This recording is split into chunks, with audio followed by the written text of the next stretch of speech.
Mga kabisaya, kumusta? Ug mayong adlaw kaninyong tanan. Inyong higala kabisaya Nonay B. Malipayon nga magpaambit kaninyo sa minungdanong butang ang pulong sa Dios. Karon atong kutloon ang James kapitulo 1 bersikulo 17 nga nagkanayon.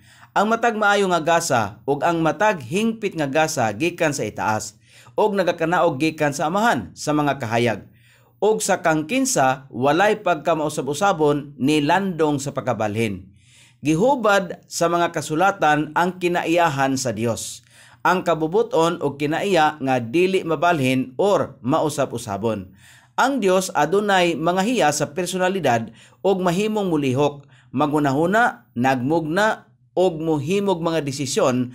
Ang Dios wala mausab.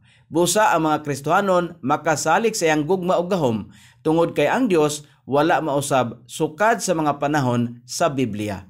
Salamat og maayong adlaw.